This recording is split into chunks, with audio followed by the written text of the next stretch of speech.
কলকাতার মৌমিতা হয়েছে কালকে, যে আমরা অন্যরা কেউ এফেক্টেড হব না এর তো কোনো গ্যারান্টি নাই। প্রতিটা কর্মস্থানে নিরাপদ ডক্টরস রুম করতে হবে। এখন শুধু মৌমিতা ঘটনাটা ভাইরাল হয়েছে, সবাই এটা জানছে, এখন মানুষ সোচ্চার হচ্ছে, বাট এই ঘটনাগুলো না প্রতিদিনই কোথাও না কোথাও হচ্ছে। কোনো রকম কোনো সিকিউরিটি সিস্টেম নাই। বাংলাদেশে এরকম ঘটনা অহরহ হচ্ছে। পশুদের আমরা দৃষ্টান্তমূলক শাস্তি দাবি করছি।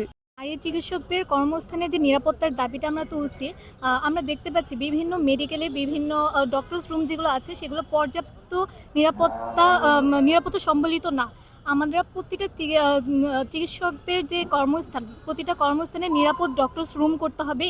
কারণ আজকে যেমন কলকাতার মৌমিতা হয়েছে কালকে, যে আমরা অন্যরা কেউ এফেক্টেড হব না এর তো কোনো গ্যারান্টি নাই।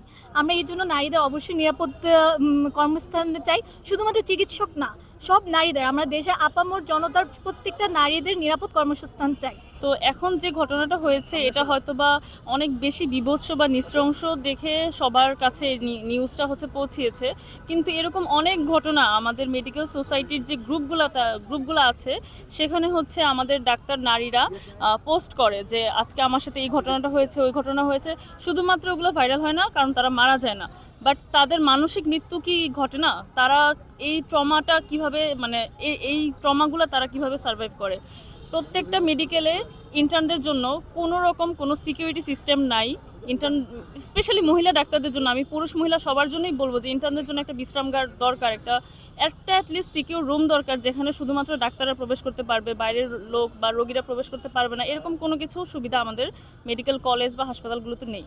এজন্য প্রতিনিয়ত এখন শুধু মৌমিতা ঘটনাটা ভাইরাল হয়েছে, সবাই এটা জানছে, এখন মানুষ সোচ্চার হচ্ছে, বাট এই ঘটনাগুলো না প্রতিদিনই কোথাও না কোথাও হচ্ছে। বাংলাদেশের এখনও যদি যদি জানা যেত তাহলে দেখা যেত এখনও কোথাও না কোথাও এই ঘটনাটা হচ্ছে, যে কোনো একটা ইন্টার্ন আজকে রাতে হ্যারাস্ট হবে, কালকে রাতে গতকাল রাতে হ্যারাস্ট হয়েছে।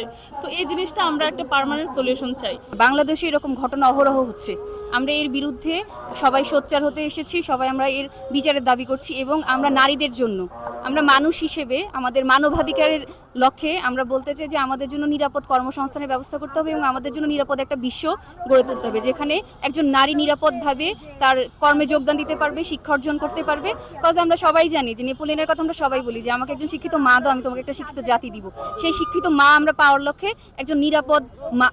একজন মাকে আগে নিরাপত্তা দিতে হবে। একজন মা যেন নিরাপদে শিক্ষা অর্জন করতে পারে, নিরাপদে চলাচল করতে পারে, নিরাপদে বাসস্থান পায়, একটা নিরাপদ বাসস্থান পায়। সেই লক্ষ্যে আমরা সবাই এখানে এসে অবস্থান করছি। পশ্চিমবঙ্গের যারা স্টুডেন্ট, যারা চিকিৎসক পার্টিকুলারলি, তাদের সামনে আমরা ঐক্যমত পোষণ করছি এবং এই ঘটনার নিন্দা জ্ঞাপন করছি। এই পশুদের আমরা দৃষ্টান্তমূলক শাস্তি দাবি করছি। মমতা ব্যানার্জি অত্যন্ত পপুলার এবং আমাদের কাছে গ্রহণযোগ্য একজন নেত্রী, তার কাছে আমরা আবেদন করতে চাই আপনি অনতিবিলম্বে এদেরকে শাস্তির আওতায় নিয়ে আসবেন এবং দৃষ্টান্তমূলক শাস্তি দেবেন যাতে অন্য কোনো পশু আর এরকম কোনো কাজ করতে না পারে।